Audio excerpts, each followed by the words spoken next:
जहाँ तक सवाल है सरकार का, तो जब हमने 13 को दिल्ली कूच का कार्यक्रम रखा था, तो इससे 10 दिन पहले से हरियाणा पूरी तरह खनौरी और ये शंभू बॉर्डर को सील करना शुरू कर दिया था। तो सरकार की मंशा पूरी क्लियर हो चुकी थी भी वो किसी भी कीमत पर हमें दिल्ली नहीं जाने देंगे। तो यही हमारे बीच सबसे बड़ा गतिरोध है। अगर किसानों से बातचीत करके आपको समाधान नहीं ढूंढना है, तो कम से कम ये धर्मनिरपेक्ष देश है, सभी का देश है, संविधान के अनुसार सभी को बात करने का हक है। हमें फिर दिल्ली भी तो जाने दिया जाए ना, क्यों नहीं जाने दिया?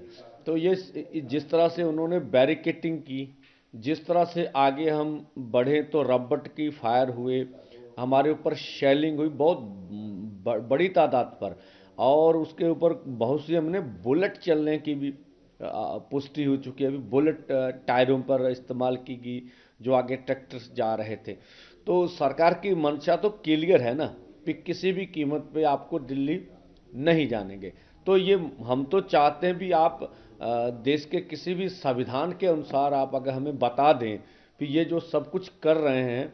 अभी डीजीपी हरियाणा का बयान आ गया कि हम किसानों के ऊपर टीयर गैस इस्तेमाल नहीं कर रहे हैं। अब देखिए ये किस तरह की बात है।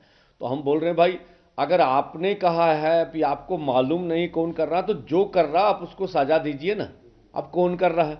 तो ये गलत बयानबाजी भी लगातार हो रही है। और जिस तरह से अगर हरियाणा में आपको जाने का मौका मिले, तो मुझे लगता है एग्जैक्ट फिगर तो नहीं है, 15 से 20 हजार अर्धसैनिक फोर्स हरियाणा पूरे में डिप्लॉयड किए गए हैं। और पूरे गांव में जैसे घेरा डाला होता पूरे, मैं बोला जैसे कश्मीर में जिस तरह से आप हालात देखते रहे पिछले लंबे समय में, वही हालात पूरे हरियाणा के बने हुए। तो हम तो दिल्ली को जाएंगे 21 को। हमारा जाना अनक का सवाल नहीं है, हमारा आगे बढ़ना मतलब दिल्ली जाना अनक का सवाल नहीं, जब बैरिकेड तोड़ना अनक का सवाल नहीं। अब सरकार वार्ता से हमारी बात नहीं मानना चाहती, और दूसरी तरह जो प्रस्ताव देती है वो भी जो हमारी असल मांगे हैं उनसे पीछे हटने के लिए देती है। तीसरा, हमें बैरिकेड हटाकर दिल्ली नहीं जाने देती है।